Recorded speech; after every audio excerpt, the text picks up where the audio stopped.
ഇപ്പം ഞാൻ ചേട്ടനെ വെച്ച് നോക്കുമ്പോൾ ഞാൻ ഒത്തിരി ചെറുതാന്നു. ഒരു പാരന്റിങ് എന്ന രീതിയിൽ ചേട്ടന് കൊടുക്കാവുന്ന ഇപ്പോഴത്തെ തലമുറയുടെ പാരൻസിൻ്റെ ആയാലും ഞാൻ ഉൾപ്പെടെ പറയാണ്, ഒരു നടൻ എന്ന നിലയ്ക്കായാലും ഒരു പാരന്റ് എന്ന നിലയ്ക്കായാലും ഒരു നല്ലൊരു പാരന്റിങ് അഡ്വൈസ് ചേട്ടൻ എന്താ കൊടുക്കാൻ സാധിക്കുക?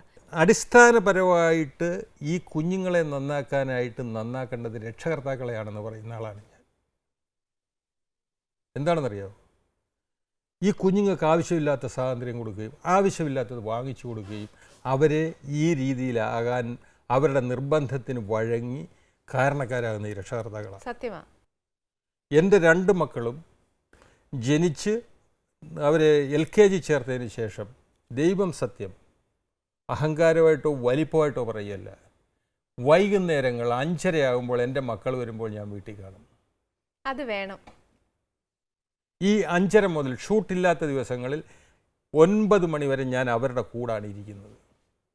2 മണിക്കൂർ അവർക്ക് TV കാണാൻ സമയം കൊടുക്കുമായിരുന്നു.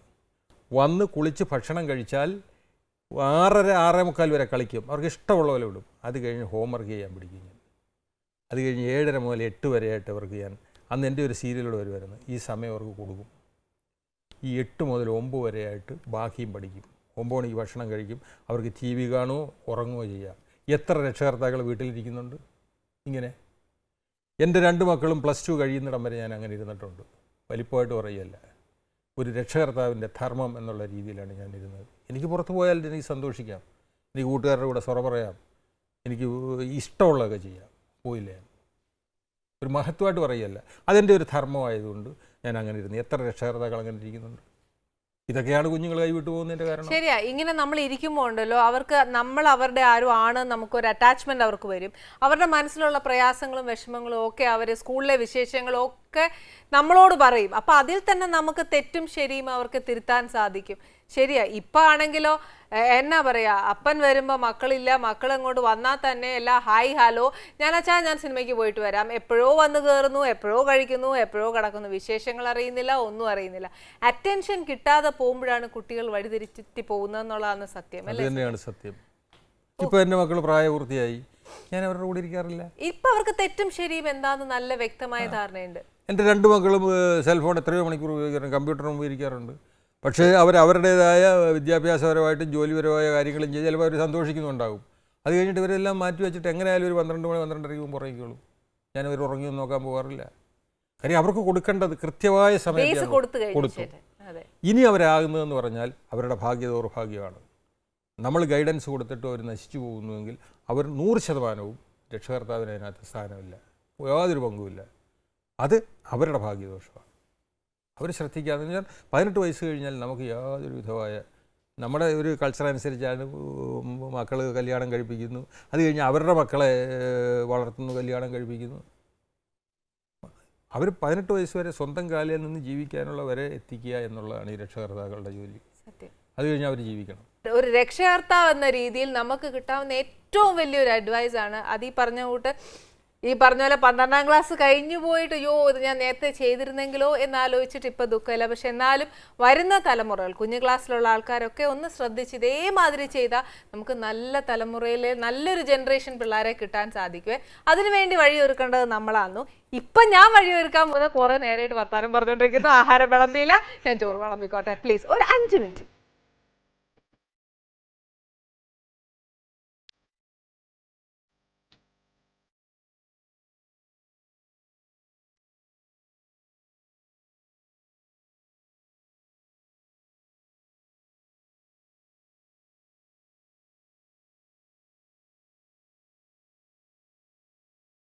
ഇതിനകത്ത് ചോറല്ലല്ലോ പ്രധാനം, ആനിയുടെ കൈപുണ്യമാണ് പ്രധാനം. അപ്പോൾ അത് ടെസ്റ്റ് ചെയ്യട്ടെ ആദ്യം.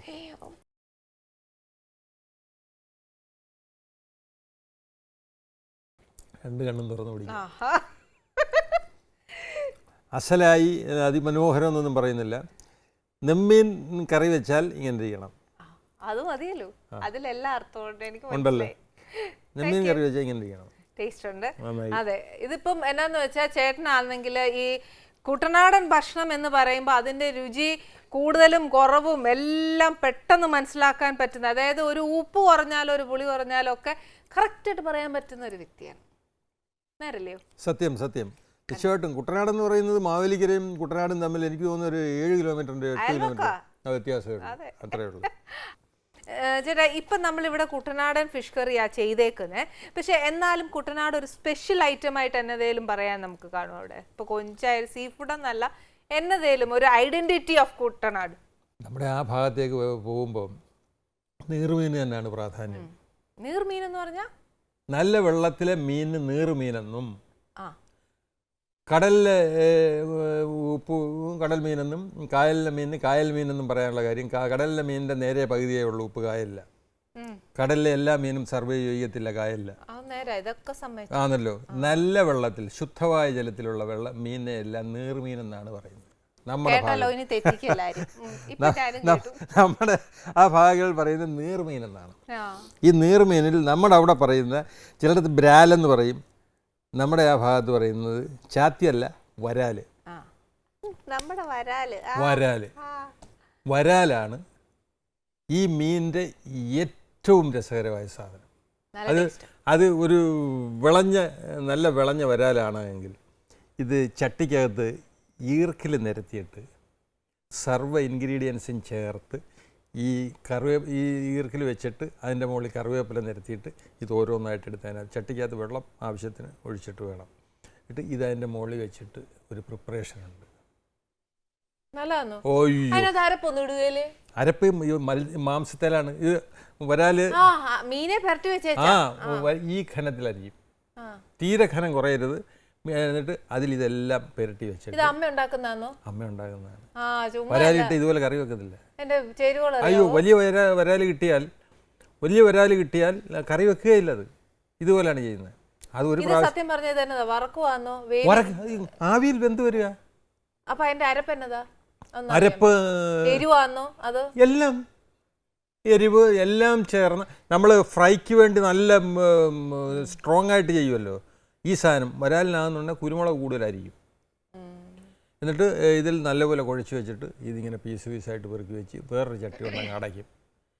അടച്ചിട്ട് ഇത് വെന്ത് വന്നാൽ ഇതാണ് പണ്ടത്തെ കാലത്തെ സ്റ്റീമർ. മനസ്സിലായില്ലേ? എന്താ പറയുന്നത്, ഈ ഈർക്കിലിയിലൊക്കെ കുത്തി വെച്ചേച്ച് ഈ വരാലിനെ നമ്മുടെ അടുക്കളയിലേക്ക് വരാലോ അല്ലേ?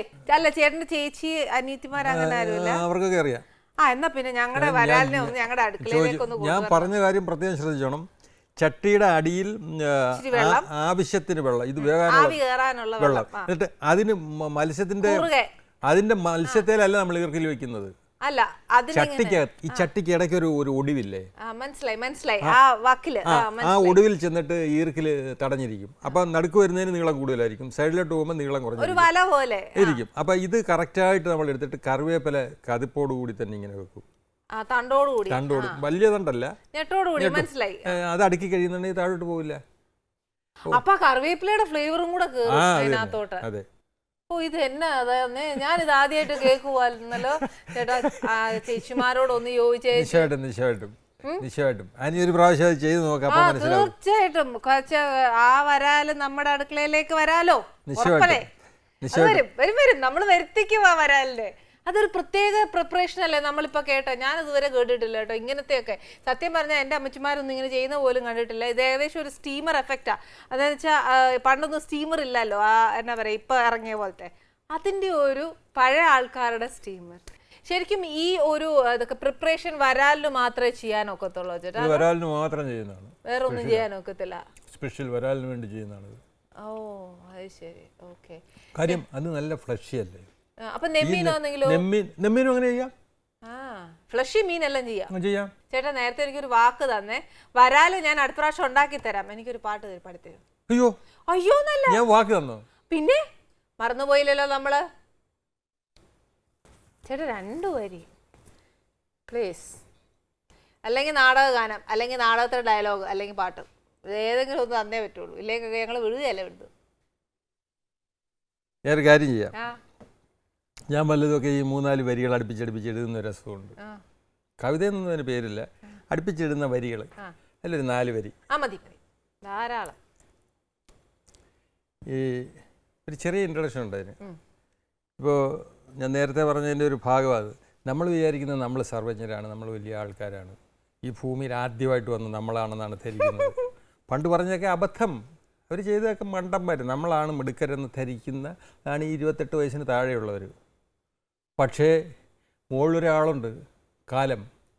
എത്രയോ നൂറ്റാണ്ടുകളും മന്വന്തരങ്ങളുമായിട്ട് ജനങ്ങളെ കണ്ട് മനുഷ്യരാശിയെ കണ്ടിരിക്കുന്ന ഒരാൾ. അദ്ദേഹം ഇത് കേൾക്കുമ്പോൾ ചിരിക്കും.